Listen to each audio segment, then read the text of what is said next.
biggest club game in the world is right around the corner. It's an Italian giant versus an English juggernaut. This time Istanbul will be hosting the final, but will the trophy be heading to Milan or Manchester? Hello there and welcome to Football Now from Doha. Now then, we're just 2 weeks away from the biggest game in club football. Yes, the Champions League final takes place on June the 10th. And once again this year, we've been treated to a fantastic competition. After 124 matches over the course of 9 months, we're down now to just 2 teams. Italian giants Inter face the champions of England, Manchester City, for a chance to lift the biggest trophy in football. Not many saw Inter making it all the way to the final back in August when the group stage was drawn. They were placed alongside Bayern Munich and Barcelona in the so-called group of death. And whilst Bayern won the group comfortably, Inter managed to squeeze through ahead of the Catalan giants in second place, thanks to a crucial draw at the Nou Camp on matchday 5. Having beaten Porto and then Benfica in the knockout stages, it was a tie that would get the world talking up next. AC Milan at the San Siro. And if Simone Inzaghi's legendary status as a player was up for debate, beating Inter's biggest rivals as a manager answered that question emphatically. When he was handed Benfica in the quarterfinals, everyone said, well, this is the side that had defeated Juventus, that had overcome a group and come first against PSG. He's not going to make it against Benfica. But he did. He had already showed that he could do the impossible when he got out of a group that had Bayern Munich and Barcelona. Lots of criticism again about the way he handled Bayern, but what people don't understand is in one of those legs he was playing the B team because that's all he had available to him at the time. Those were the choices that he had to make. That goes a long way to explain that when it comes to cup competitions, Inter are relentless and have the right psychology. Now, Inter are celebrating reaching the final of this competition for the first time since 2010. Under Jose Mourinho, they beat Bayern Munich that year, but the country hasn't had another winner since. Juventus have come close on several occasions, but came up short. So what would it mean for Italian football to be represented in Europe's biggest game for the first time in so long?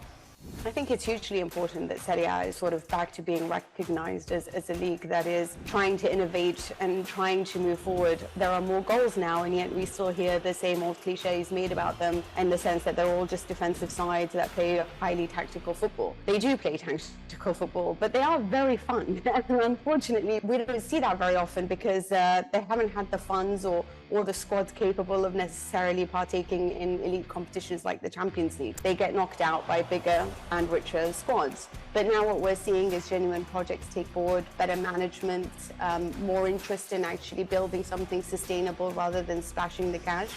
And obviously when you don't have Juventus winning everything, then it allows teams to build confidence, to try to shoot for the stars, if you will, to arrange themselves and build themselves up in a better manner. And I just think right now what you're seeing is a lot of innovative tactics and a lot of great scouting that's put Italian football back into the limelight. Manchester City's route to the final has seen them remain unbeaten so far in the competition. They won their group containing Borussia Dortmund, Sevilla and Copenhagen with a game to spare, before slotting 7 past German side Red Bull Leipzig in the round of 16. The quarter-finals took them back to Germany, this time to face Pep Guardiola's former side Bayern Munich. A comfortable 3-0 victory at home was more than enough to carry them through to the semi-finals and a rematch against Real Madrid, who knocked them out of the same stage last year. However, this year Madrid were no match for Pep's side as a dominant second-leg performance saw them run out 5-1 winners on aggregate. City will try and stamp their authority on the game and set that tempo. I don't think he's going to make any changes from his strongest Champions League team, and that's always having Bernardo on the right, Grealish left, Haaland for the middle, De Bruyne, Gundogan, Rodric been on a different level this season, probably City's most important player. And then that little experiment with Stones, kind of playing centre-back but coming into midfield, and Walker coming in as well, that's given so much protection. Bracely brought a spare man in possession, and a lot of teams have really struggled. They'll probably play the exact same way in that final. You know, I feel like it's City's time.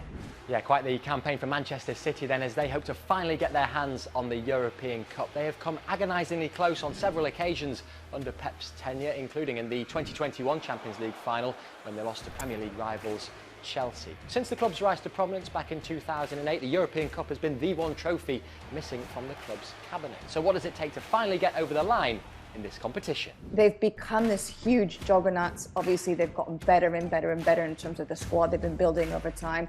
Guardiola is one of the best managers in the world. I think for them it's almost more psychological, that they've had this mental block until now. And I think a lot of it has to do with Guardiola more than it does the players themselves. Because there's been so much pressure on him to win the Champions League since he left Barcelona, not being able to do it with anybody. And it's almost like, well, we're only going to validate how good of a manager you are until you finally win without Messi and without Barcelona and with a different club, that I sometimes think that he overthinks things. So I think for him, it's almost about trying to get things right and not over-preparing, over-analysing, which is difficult, I think, for Guardiola to do. But for them, it is a matter of time, whether it's this season, whether it's next season. They've reached, I think, 4 semi-finals now. They've reached a final. Eventually, they will win. They will win the Champions League. There's no question about it.